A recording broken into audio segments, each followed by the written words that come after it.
Okey, bismillahirrahmanirrahim. Assalamualaikum warahmatullahi wabarakatuh dan selamat sejahtera. Bertemu lagi dengan saya, Cikgu Fikri. Hari ini cikgu akan mengajar subjek pendidikan jasmani untuk tahun 6.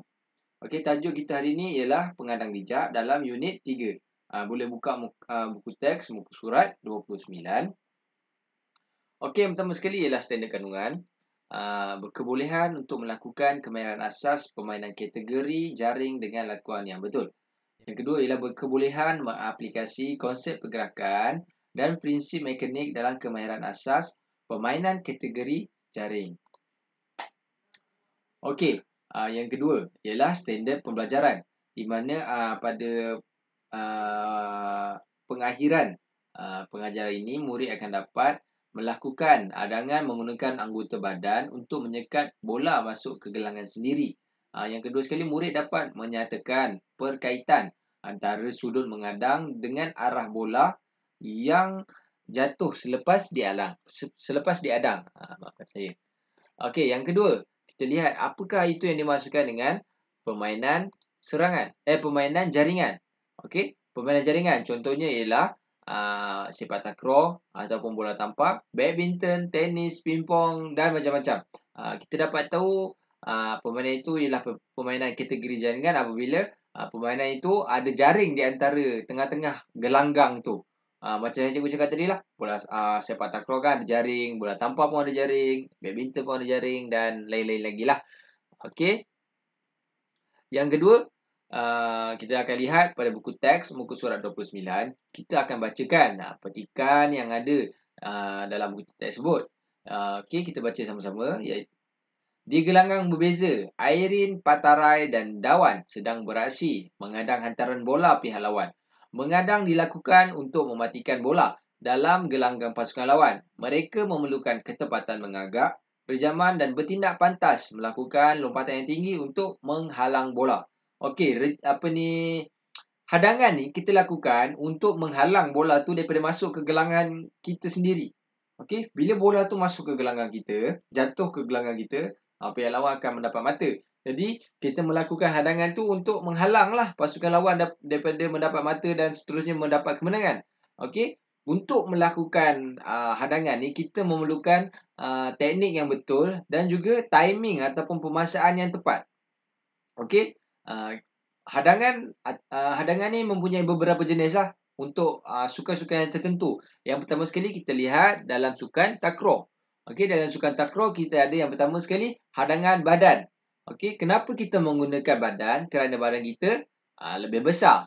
Jadi, untuk bola tu terkena badan kita lebih kemungkinannya lebih besar lah. Kita berjaya lah untuk menghadang bola tu daripada masuk ke kawasan kita. Tapi, dia mempunyai kelemahan kalau kita menggunakan badan kita sebagai hadangan. Yang pertama sekali, kelemahannya ialah badan kita akan rasa sakit. Tercedera lah. Sebab bola rejaman tu ataupun bola kita panggil gulung lah. Pihak lawan tu menggulung bola tu. Dia rejam bola tu. Bila kena badan kita, kita akan rasa sakit sebab bola tu laju. Dia rejam tu, bola tu kan laju. Bila terkena badan kita, kita akan rasa sakit. Jadi yang kedua kita ada hadangan menggunakan kaki. Hadangan menggunakan kaki ini, kelebihan dia, kaki kita tak akan rasa sakit. Sebab kaki kita kan lebih keras lah daripada terkena badan. Baik kena kaki. Sebab kaki kita tak akan rasa sakit sangat lah kalau kena kaki. Tapi kelemahannya pula, memandangkan kaki kita kecil daripada badan, jadi bola tu nak terkena kaki kita tu kemungkinannya agak rendah. Jadi susah nak kena kaki kita. Kelemahan dia kecil untuk kita berjaya menghadang bola tersebut. Kenapa dalam sukan takraw kita menggunakan badan, kaki dan kadang-kadang kita menggunakan kepala untuk menghadang? Sebab jaring dalam sukan takraw agak rendah, kan?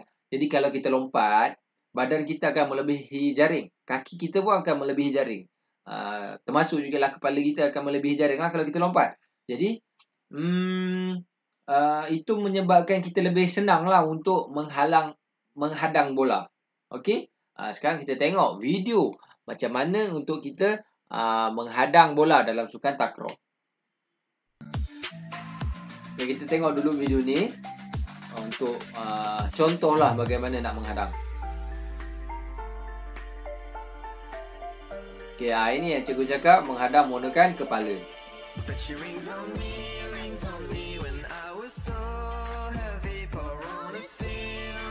Okay, kita tengok contoh yang pertama. Contoh yang hadangan menggunakan kaki. Nampak? Bila pihak lawan merejam ataupun gulung bola tu, kita hendaklah menghadang lah. Menghadang, ini menggunakan kaki. Nampak? Dia hadang menggunakan kaki. Nampak? Dia lompat setinggi yang boleh, melebihi jaring untuk menghalang bola tu daripada masuk ke gelanggang sendiri. Ini contoh yang kedua, pun menggunakan kaki. Okay, nampak? Itu menggunakan kaki. Hadangan menggunakan kaki.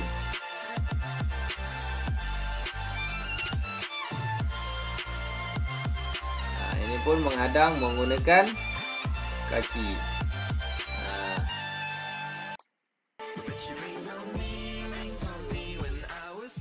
Seterusnya kita akan lihat menghadang menggunakan badan.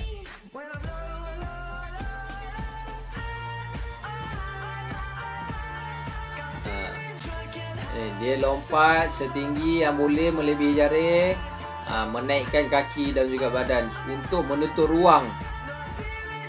Dia melompat setinggi yang boleh melebihi jaring untuk menutup ruang, menggunakan kaki ataupun badan, menutup ruang supaya bola tu terkena badan dia dan tak masuk ke gelanggang sendiri. Okey. Seterusnya kita lihat hadangan menggunakan tangan dalam sukan bola tampar. Kenapa bola tampar kita gunakan tangan? Sebab bola tampar punya jaring kan lebih tinggi. Kalau kita angkat tangan macam ni, tanpa kita lompat pun kita punya tangan tak melebihi jaring lagi. Sebab jaring dia tinggi. Jadi dalam sukan bola tampar, kita kena lompat dan tahan guna tangan. Sebab itu je yang sampai untuk kita tahan bola tu. Lagi satu, sebab bola tampar ialah satu permainan yang menggunakan tangan.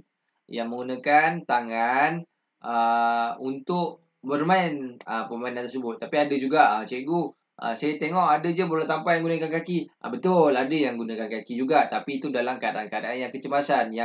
Yang contohnya kalau kita nak tahan guna tangan tak sampai, terdesak lah, kita terdesak nak tahan juga bola tu, kita gunakan kaki pun boleh juga.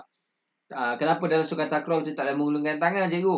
Sebab sukan takraw kita menggunakan kaki. Hanya kaki dan kepala dan badan je yang boleh digunakan untuk bermain sukan tersebut. Kalau kita guna tangan dalam sukan takraw, itu ialah satu fault atau kesalahan. Pihak lawan akan mendapat mata. Okey. Kita lihat video macam mana nak menahan bola, menahan rejaman dalam sukan bola tampar. In this video, you'll learn how to block. Blocking is not counted as a touch of the ball. Nampak? Follow these 3 steps in order to Dia block akan effectively. melompat setinggi yang boleh dan menaikkan tangannya ke atas udara melebihi jaring untuk menahan bola tu daripada masuk ke gelanggang sendiri.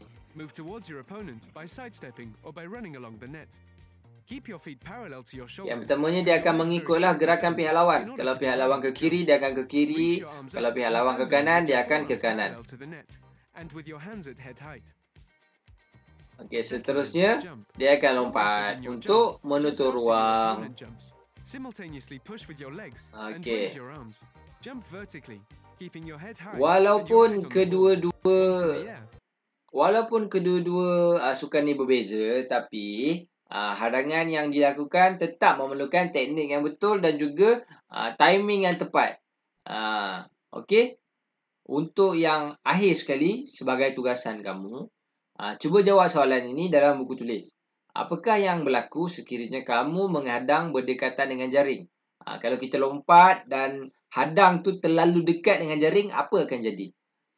Jawab soalan ini dalam buku tulis dan boleh hantarkan secara personal dekat cikgu ataupun boleh hantar dalam grup.